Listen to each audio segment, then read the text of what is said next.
오늘은 폭풍에 맞서는 독수리 신앙이라는 말씀으로 은혜를 나누겠습니다. 먼저 주는 평화 주님께 찬양 올립니다. 주는 평화 막힌 담을 모두 하셨네. 주는 평화 우리의 평화 주는 평화 막힌 담을 모두 하셨네. 주는 평화 우리의 평화 염려 다 맡기라 주가 돌보시니 주는 평화 우리의 평화 염려 다 맡기라 주가 돌보시니 주는 평화 우리의 평화. 기도합니다. 만왕의 왕 우리의 왕이신 존귀하시고 참으로 좋으신 하나님, 오늘 또 유튜브를 통하여 주를 사모하는 백성들을 대신하여 기도할 수 있는 축복을 허락하여 주셔서 감사합니다. 코로나19가 이 땅에 팬데믹 대전염병으로 쏟아질 때 모든 것을 멈추게 하시고 바벨탑을 무너뜨리듯이 세상의 모든 것을 흩으심으로 우리는 스스로 허물어질 수밖에 없는 나약함을 깨닫게 되고 아무것도 아닌 것을 깨닫습니다. 특히 하나님께 예배하는 것까지라도 중단할 수밖에 없는 처지에 있을 때 생각나는 주의 말씀이 이사야 42장 8절 나는 여호와이니 이는 내 이름이라 나는 내 영광을 다른 자에게 내 찬송을 우상에 주지 아니하리라. 하나님은 한탄하시고 염려하시고 책망하시는 말씀이 허물이 많으나 오늘 기도하는 장로의 기전에 들려옴을 하나님과 성도들 앞에서 선포하며 고백하기를 주를 아는가 주를 아는 모든 자 목회자이든 직분자이든 주를 아는 모든 백성들이 주 앞에 무릎을 꿇길 원합니다. 독사의 자식들아 너희가 언제 나에게 신령과 진정으로 예배하였느냐. 너희는 예배한 자가 아니라 말씀을 전한 자가 아니라 나의 영광을 도적질하고 너희의 목은 교만함과 허세로 빳빳하고 내 백성을 일하고 섬기는 것이 아니라 너희의 악한 마음을 만족시키고 채우는 도구로 사용하지 않았느냐.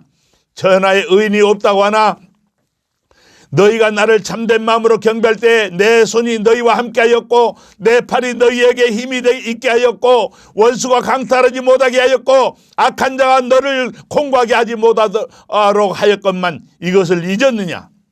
누가복음 18장 18절에 그러나 인자가 올 때에 세상의 믿음을 보겠느냐 한탄하는 나의 소리를 너희가 듣느냐고 책망하시며 머리를 숙이고 마음에 무릎을 꿇어 오늘 이 시간 회개하고 하늘도 주의 것이요 땅도 주의 것이라 세계와 그 중에 충만한 것을 건설하신 주님 앞으로 돌아와 찬양하고 기도하오니 주여 우리를 용서하시고 불쌍히 여기셔서 다시 한번 경고하게 하여 주옵소서. 만군의 여호와 하나님 외에 능한 자가 없사오니 이 유튜브 방송을 듣고 있는 성도들과 그의 자손들을 대대로 세르라 계신 약속으로 우리들 삶의 바다의 흉행함을 다스리셔서 다시 한번 우리를 세워주옵소서. 대한민국과 주 앞에 엎드린 교회와 성도들을 불쌍히 여기셔서 4차원 영성을 통하여 다시 한번 일어서도록 주의 강한 손으로 한 번만 더 붙들어 주옵소서. 대한민국의 이념과 프레임을 만들어 씌우고 거짓으로 판치는 모든 정치 세력이 주 앞에 무릎을 꿇게 하여 주옵소서.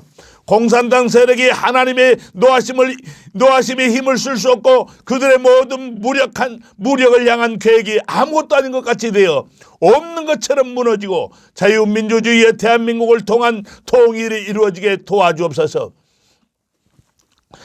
4차원 영성으로 믿음을 심어 믿음으로 통일되게 하여 주옵소서. 코로나19가 이 땅에서 물러가게 하여 주옵소서.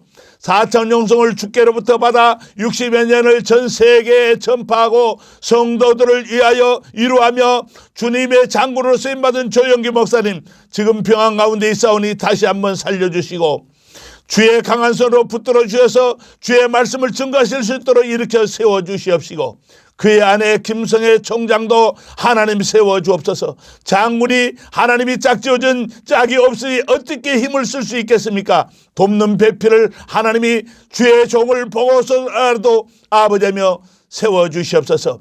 김성애 총장 깨끗하게 나을도록 하나님이 인도해 주옵소서. 죽음에서 부활하신 예수님의 이름으로 기도합니다. 아멘. 이 성경에 보면은 그 독수리에 대한 표현이 많이 나옵니다. 굉장히 빠른 것에 대해서도 예레미야서 4장 13절에 보면 보라 그가 구름같이 올라오나니 그 병거는 회리 빠른 같고 그 말들은 독수리보다 빠르도다. 굉장히 빠른 것이라든지, 그리고 멀리 볼 수 있는 거라든지, 그리고 사무엘하 1장 23절 같은 경우에는 사울과 요나단이 생전에 사랑스럽고 아름다운 자라니 죽을 때는 서로 떠나지 아니하였도다. 저희는 독수리보다 빠르고 사자보다 강하였도다. 이렇게 굉장히 빠른 것에서도 얘기하고, 독수리 날개로 너희를 내게로 인도하였음을 너희가 보았느니라. 출애굽기 19장 4절 같은 경우에는 그 하나님의 보호하심에 대해서도 표현을 하고 합니다. 그리고 또 그 하나님의 그 특별히 그 우리가 그 잘 알고 있는 그 찬송가가 있죠. 찬송가 그 354장에 보면은 주를 앙모하는 자 해가지고 주를 앙모하는 자 올라가 독수리같이 모든 싸움 이기고 근심 걱정 보순 후 올라가 독수리같이 주 앙모하는 자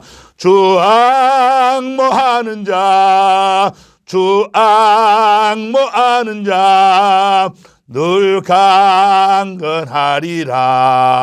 이게 이사야서 40장 31절에 있는 말씀인데, 그 영적인 그 활력, 하나님의 그 위대하신 그 능력, 그에 대해서 그 이사야서 40장 28절로부터 보면은 아주 그 말씀이 확실하게 나와 있습니다.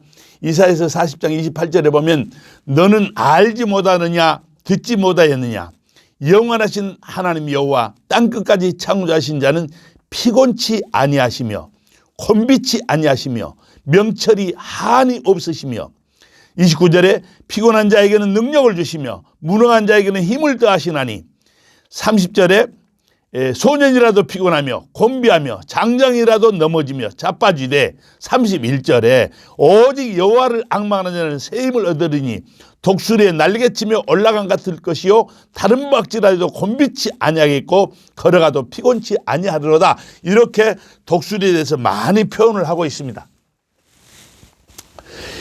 이 오늘 제목이 폭풍에 맞서는 독수리의 신앙이라는 제목으로 말씀을 증거하는데, 이사야에서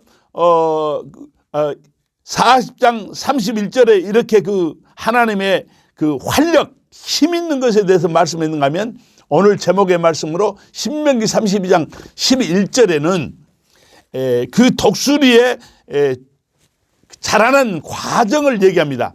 마치 독수리가 그 복음 자리를 어지럽게 그 세계 위에 하며 그 세계 위에 그 새끼 위에 너풀거리며 그 날개를 펴서 새끼를 받으며 그 날개 위에 그것을 엎는 것 같이, 이렇게 신명기 32장 11절에 말씀이 되어 있는데, 벌레가 독수리가 그 자라는 과정 보면 강하게 될 수 있는 아주 정말 그 준비가 이루어집니다.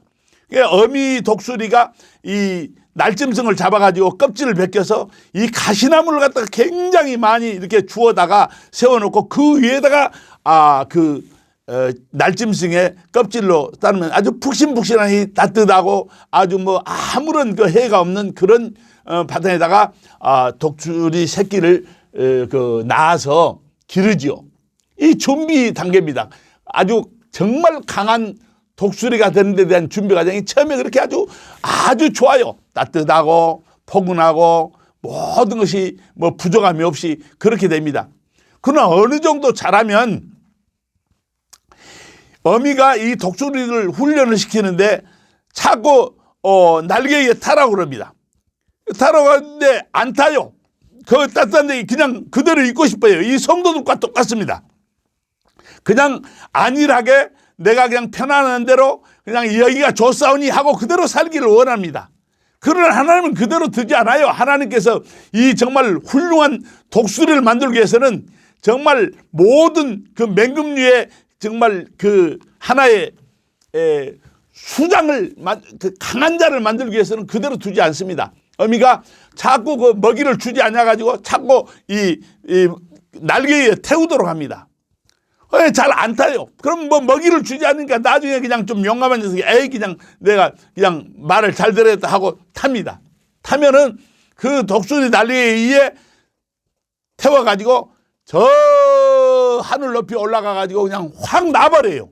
놔버리면 그냥 떨어져서 그냥 죽을 지경이죠. 그러면 그냥 나 살려라고만 날개를 치고 있는 힘을 다해서 살기 위해서 쓸 때에 땅에 떨어지기 직전에 그 다른 독수리, 아버지 독수리가 와서 그를 받아주고 아버지 갈 때는 또 엄마 독수리가 받아줘서 위험으로부터 구조해주고 또 이렇게 올라갈 때는 세상이 아름답고 보고도 야 좋다 금방 좋다가도 또 금방 또 놔버리면 또 죽을 고비를 넘깁니다. 이게 우리 신앙인들의 생활과 같습니다. 그냥 한때 그냥 하나님의 은혜를 받고 평안 속에서 살고 하나님의 인도하심 속에서 모든 준비하심 속에서 평안하게 잘 살아가다가도 어느 순간에 그 환난과 낭패가 다가오고 막 그러거든요. 그럼 막 그냥 나 죽겠다 하면서 그렇게 그때까지 그 아버지 독수리, 엄마 독수리에 대해서 그렇게 중요한 걸 모르고 살다가 막 그냥 막 아버지 나 살려줘라, 어머니 나 살려라 이렇게 막 소리를 치겠죠. 그러니까 여기 찬송과 마찬가지로 주를 앙모하는 자 올라가 독수리같이 모든 싸움이 그냥 올라가서 확 나버리면 막 죽을 거비로 막 그 하는 동안에 그 고난을 당하고 풍파를 겪으면서 죽을 고비를 넘으면서 어깨에 힘을 얻고 살아야 되겠다는 악착 같은 그 근성이 생기고 그럽니다. 그러나 정말 정작 떨어지면 박살나 죽는 그 순간에는 또 독수리가 받쳐주고 또 등에 받아서 또 높이 올라가지고 이게 우리 하나님의 보호하심이 이렇습니다. 이렇게 우리를 받아줍니다. 그러나 우리는 평소에 그걸 모르고 살죠. 그냥 아주 그냥 아름답고 평안하고 정말 내가 살맛나고 그러면 뭐 금방 아버지의 존재에 대해서 잊어버리고 그냥 있어요. 그러나 또 위험에 닥치면 그때야 하나님을 찾고 아버지를 찾고 이렇게 되지요. 그래서 이 독수리들을 그렇게 잘 이렇게 보금자리를 이렇게 잘 키우다가 그 자리를 어지럽게 한다는 말은 어느 날 갑자기 얘들이 가만히 그 자리만 있으면 이게 내기가 조사오냐고 있으니까 뭐 도대체 말을 안 들어보고 그냥 변화하려고 하지 않아. 그러니까 그 어미 독수리가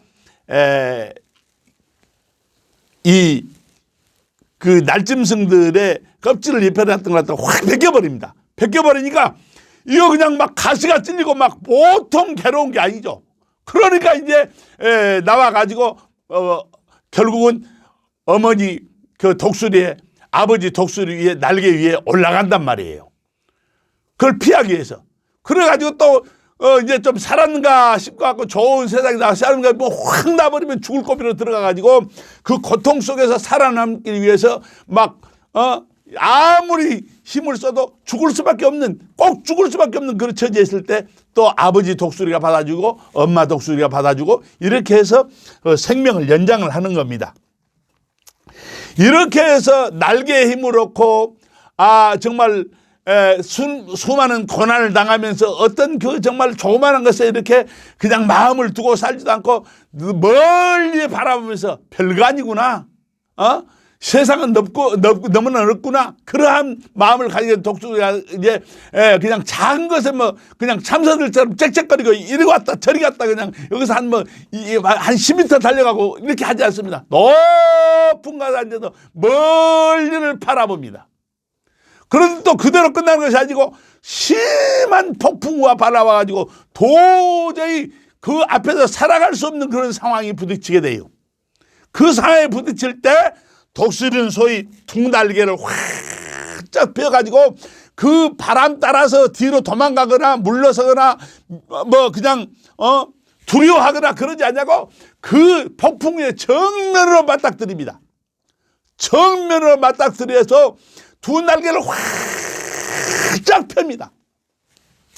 이것이 지금 현재 어떤 상황과 같냐면은 이것을 우리 보통 사람들은 신앙생활하면서 어려움이 부닥치면은 고민하고 근심하고 세상의 방법으로 내 생각으로 해보고 사람을 만나보고 별의별 방법을 다 합니다. 그러나 그것이 이루어지지 않아요. 물론 인간의 방법으로 뭐 되는 건 있지만 그것이 길지가 않아요. 그의 모든 걸 해결해 주지가 않아요. 그러나 하나님께서 함께 해주시면 그 모든 것이 해결하고 그걸 뛰어넘게 됩니다. 쉽게 말해서 폭풍과 바람이 확 불고 그냥 거기에 그냥 휩쓸려가 그냥 그냥 흔적도 없이 사라질 수밖에 없는 그 상황일 때 독수리는 그 어렸을 때부터 훈련받고 위험한 지경을 넘나들면서 다가온 그 훈련된 그 두 날개를 갖다 활짝 펴서 정면으로 그 폭풍을 맞닥뜨립니다. 그러면 그 폭풍우와 그 독수리를 무너뜨리지 못하고 그 날개를 받쳐준 결과가 되어버리기 때문에 독수리가 훅 하늘 높이 올라가 이렇게 되는 겁니다. 이 말은 무슨 말이냐면 우리가 신앙인으로서 이제까지 크고 작은 모든 고난과 역경 속에서 광야의 생활을 지나면서 왔습니다. 광야의 생활이라는 게 뭡니까? 물이 없잖아요. 광야의 생활이라는 것은 길이 없잖아요. 광야의 생활이라는 것은 먹을 것이 없잖아요. 광야의 생활은 밤에 춥고 낮에 너무 덥잖아요. 그리고 막 수많은 바람이 불면은 그냥 모래바람이 날려서 그냥 얼굴이 치고 그냥 얻어맞고 정말로 돈에 얻어맞고 친구에 얻어맞고 인간관계에 대해서 얻어맞고 환경에 얻어맞고 그냥 여러 가지 그냥 얻어맞는 것이 많지 않습니까? 이래가지고 도저히 감당할 수 없는 그런 광야 생활을 건너면서 소위 탐나란 정말 그 독수리가 되는데 그 독수리가 제대로 하나님 앞에 쓰임받을 수 있는 장군 같은 정말 용사 같은 그러한 하나님의 믿음의 신앙이 되면 두 날개를 활짝 펴니다. 어려움이 나갔을 때 두 날개를 활짝 편다는 말은 신약과 구약으로 가까워진다는 말입니다. 하나님 말씀만이 우리를 살릴 수가 있습니다. 하나님 말씀만이 우리의 길이 됩니다. 하나님 말씀만이 진리시고 하나님 말씀만이 우리를 생명의 길로 인도할 수 있습니다. 그렇기 때문에 내가 두 날개를 활짝 편다는 말은 곧바로 내가 세상의 방법으로 가지 않고 신약과 구약 말씀으로 돌아가서 말씀이 어떻게 나를 인도하는가, 하나님은 나에게 어떠한 생각을 주는가, 그리고 그 말씀 가운데 하나님의 성령께서 역사해 주셔서 내가 길을 알고 내가 새 힘을 얻고 내 마음이 변화받고 도저히 안 될 것이라는 마음이 변화를 받고 도저히 이 폭풍을 감당할 수 없다 할 때 두 날개를 활짝 펼 때에 하나님 말씀으로 가지고 내가 맞설 때에 하나님 성경으로 돌아가서 맞설 때에 그 폭풍을 오히려 뒷밟고 일어서서 더 높이 올라갈 수 있는 것입니다. 우리가 그 다음에 이 독수리라는 것은 그렇게 올라가고 그러면서 본래 이제 이 독수리라는 독수리 그 수명이 한 70년 산다고 그러는데요. 뭐, 물론 150년 산다는 그런 말도 있고 뭐 그런다면은 보통, 학자들이 말하는 70년 산다고 그래요. 근데 70년이 살 때 어떻게 하느냐. 70년까지 살 때는 한 40년 되면은 이 독수리가 나이가 한 40 정도가 되면은 부리가 너무 자라가지고 이게 구부러져서 가슴을 파고들 정도로 부리가 많이 길어버립니다. 그렇기 때문에 이 어떤 날짐승이라든지 잡아먹기가 상당히 곤란해져 버려요. 그리고 이 발톱도 너무 자라가지고 구부러져 가지고 이 짐승을 갖다 제대로 잡아가지고 생활을 할 수가 없게 됩니다. 이럴 때 보통 포기해버리고 독수리가 40에 그냥 죽어버리는 그런 수명을 끊어버리는 자가 있는가 하면 그 독수리는 그 40이 됐을 때 아주 중요한 각오를 합니다. 소위 말해서 자기 몸에 아주 큰 고통이 나가고 힘이 들더라도 그걸 참고 인내해서 이제까지 준비된 그 하나의 독수리의 생활을 또 그리고 광야의 삶을 지난 그러한 모든 훈련 속에서 그 다음에는 아주 담대하게 자기가 덤벼들어서 내가 이제까지 살았던 삶이 내 삶이 아니고 하나님이 주신 삶이다. 내가 살아온 거 이제 내가 내 힘으로 살았던 건 여기까지다. 이제 내 힘으로 더 이상 살아갈 수 없다.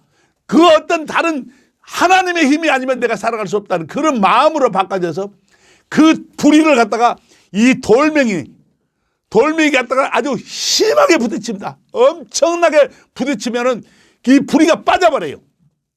부리가 빠져버리고 발톱을 막 그 바닥에 돌에다 쳐가지고 발톱을 갖다 치면은 그 발톱들이 길어서 꼬부라졌던 것이 다 빠지게 됩니다. 그러면 그 발톱이 다 빠지고 부리가 다 빠지고 나면 한 150일, 한 5개월 정도가 지나야 새롭게 이 독수리 부리가 나오고 발톱이 나오게 됩니다. 그 과정 속에서 정말 엄마 독수리가 그렇게 하면은 남편 독수리가 돕고 자녀들의 독수리가 먹을 걸 갖다 주고 이래가지고 5개월 동안 그 보호해줘요. 서로 협동하는 겁니다. 협동해가지고 5개월이 지나면 새롭게 부리가 나고 새롭게 발톱이 나면 그 발톱과 부리로 날짐승을 잡고 생활을 해서 자기의 삶을 다시 연구하는데 그렇게 하고 나서 새롭게 부활해서 30년을 더 삽니다. 70년 동안 이렇게 살게 되는데 우리가 이 신앙인들도 소위 어떠한 단계에서 신앙에 부닥쳤을 때 지금 정말 우리가 이 코로나19와 같은 어마어마한 아무것도 할 수 없는 단계에 있을 때 그냥 방에 앉아서 아무것도 할 수 없다고 그러고 뒤로 물러가고 포기하고 그런 것이 아니라 그 어려운 상황에 닥쳤을 때 우리는 말씀으로 돌아가야 되고 어려운 상황에 닥쳤을 때 하나님 앞에 기도해야 되고 어려운 상황에 닥쳤을 때 하나님을 찬미해서 하나님의 도우심의 힘이 나에게 임할 수 있도록 우리는 그러한 기회를 가져야 될 것입니다. 우리가 세상에 살면서 그 도저히 이제 더 이상 내가 뭐 아무것도 할 수 없다 하는 그런 상황이 됐을 때 마음이 굉장히 두렵지 않습니까? 그런데 두려울 때 하나님 우리에게 말씀하신 것입니다. 성경에 보면은 이 두려움이라는 표현이 약 365번이 있다고 그러는데 거기 365 우리 1년이 365라면 매일매일 너희에게 두려움이 없을 때가 없다는 얘기예요. 365번이 두려움이 섞였다는 말은 매일매일 우리에게 두려움이 있다는 거예요. 그 두려움을 가질 수밖에 없는 인간에게 우리 하나님께서는 이렇게 말을 합니다. 두려워 말라. 내가 너와 함께함이니라. 이사야서 41장 10절에 있는 말씀입니다. 두려워 말라. 내가 너와 함께함이니라. 너를 놀라지 말라. 나는 내 하나님이 됨이니라. 놀라지 마라. 나는 너희 하나님이 된다. 내가 너를 굳세게 하리라. 참으로 너를 도와주리라. 참으로 나의 의로운 오른손으로 너를 붙들리라. 이렇게 말씀하시고 13절에 가면 또 뭐라고 말씀하냐면 하나님이 내 오른손을 붙들고 내게 이르기를 두려워 말라. 내가 너를 도우리라 할 것입니다. 이렇게 하나님은 두려워 말라고 그럽니다. 하나님의 존재를 알지 못했던 자는 두 날개를 확실히 편다는 것은 곧바로 하나님께로 돌아가는 겁니다. 성경으로 돌아가는 겁니다. 말씀을 위해서 내 길을 찾는 것입니다. 돌아가면 하나님의 성령께서 나를 도와주시는데 이사야 41장에도 그렇게 말했지 않습니까? 41장 31절도 오직 여호와를 앙망하는 자 새 힘을 얻으니 새 힘을 얻는다. 이제 도저히 내가 할 수 없는 그 상황에서 새로운 힘을 얻으니 독수리의 날갯집에 올라간 것 같을 것이요. 다른 박쥐라 해도 곤비치 아니하겠고 걸어가도 피곤치 아니하라. 다시 한번 새 인생을 사는데 우리가 신앙적으로 말하면 이게 부활의 신앙을 다시 얻는 겁니다.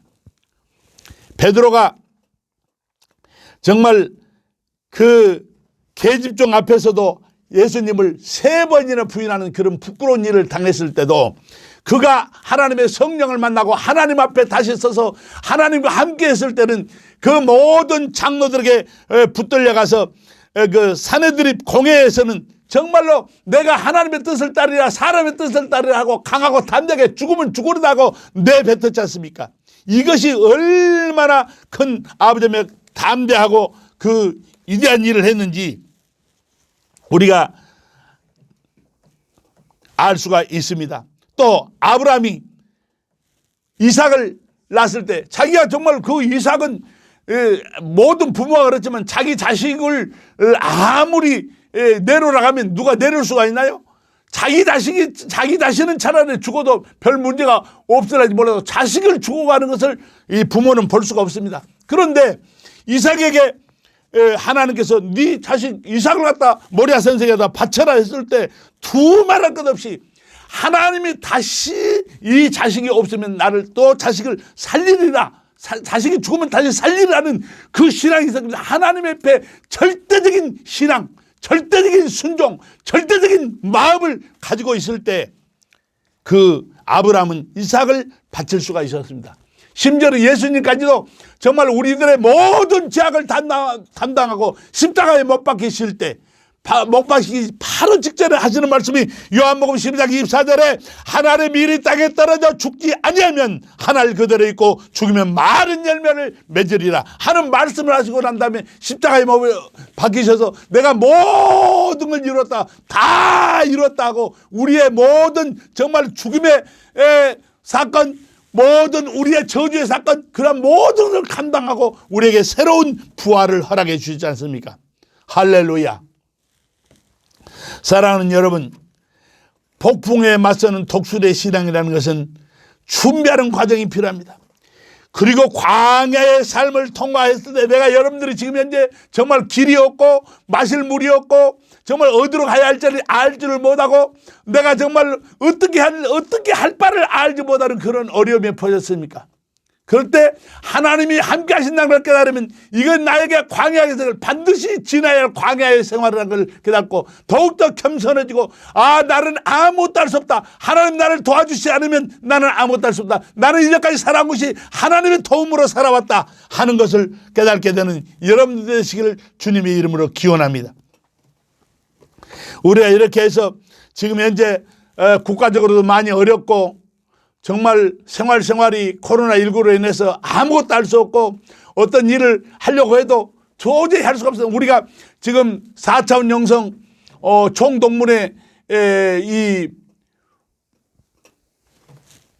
그 총회를 하려고 하는데도 그냥 금방 코로나19 단계가 1.5단계에서 2단계로 올라가고 100명까지는 모을 수 있던 것이 50명, 30명도 안 되고 이런 입장이 돼버리니까 아무것도 할 수가 없어요. 그러나 이걸로 우리가 아무것도 할 수 없다고 됩니까? 그러나 하나님 우리와 함께 하십니다. 하나님 우리와 함께 하시고 우리가 이제 작년에 5월 달에 정말 새로운 19기 요원들을 4차원 영성 최고 지도적 과정 요원들을 19기 요원들을 모집하려고 했으나 그렇게 코로나 때문에 하지 못하고 우리가 모든 임원들이 21일 동안 금식하며 기도하고 난 후에 결론은 내년 3월 8일 날 우리가 모집하자 이 과정을 지나고 그래서 이번에 총동문회 총회도 지금 어떻게 될지를 모르겠습니다. 더 기도한 후에 결론을 내려서 내년 3월 8일 날에는 19기 총동문을 모집하고 할 것인데 정말 이 하나님의 영성, 하나님의 정말 생각, 내가 생각하는 대로 모든 걸 이루고 그 다음에 마음에 꿈꾸는 대로 모든 걸 이루고 그 다음에 믿음을 갖고 내 입술로 뱉어서 말을 하면 그게 이루어지고 하는 그러한 절대적인 하나님의 순종, 절대적인 하나님의 신뢰, 절대적인 하나님을 향한 마음을 가지고 생활을 하는 모든 성도들이 될 수 있도록 하기 위해서 이 4차원 영성을 전하는데 여러분 정말 여러분의 삶이 지금 여러 가지로 어렵지만 독수리와 같은 새 힘을 얻어서 두 날개를 펴고 하나님께 가까워져서 하나님의 말씀은 하나님은 이럴 때 어떻게 나를 인도할 것인가 하나님께 의존하고 하나님을 움직이는 그러한 기도 생활을 통해서 독수리와 같은 신앙생활을 하시기를 주님의 이름으로 기원합니다. 사랑하는 여러분, 우리 4차원 영성 총동문회를 비롯해서 지금 이제 통일 한국 시대에까지 모든 이 4차원 영성 동문들이 힘을 합쳐서 일해 나가고 또 모든 그 믿음의 식구들을 또 식구기로 모집을 하고 할 건데요. 목사님들이 됐든지 믿음의 사람 누구든지 4차원 영성이 도대체 뭔가 그 조영기 목사님이 하나님 교회로부터 받아서 정말 전 세계에 전하고 그 세계에서 가장 큰 교회를 이루면서 갔을 때 어떤 사람들은 뭐 해보지도 않은 사람들이 그렇게 교회만 크면 다냐 아니 그렇게 해보라고 안 돼요. 그렇게 안 되는 겁니다. 그러나 하나님이 함께 하시기 때문에 할 수 있는 거예요. 그러한 것을 우리가 신앙으로 받아가지고 통일 한국 시대에 정말 새로운 우리 민족을 살리고 그러한 우리 4차원 영성이 될 수 있도록 총동문들이 될 수 있도록 여러분들이 많이 오시고 또 그러한 독수리와 같은 신앙을 가질 수 있도록 폭풍에 맞서는 독수리와 같은 신앙을 가질 수 있도록 해 주시기를 주님의 이름으로 기원합니다. 다시 또 만날 때까지 여러분들 항상 주님 앞에 기도 생활하시고 말씀 보시고 하나님이 함께 하시면 안 될 것이 없다는 그러한 신앙으로서 살아가시기를 주님의 이름으로 기원합니다. 할렐루야. 아멘.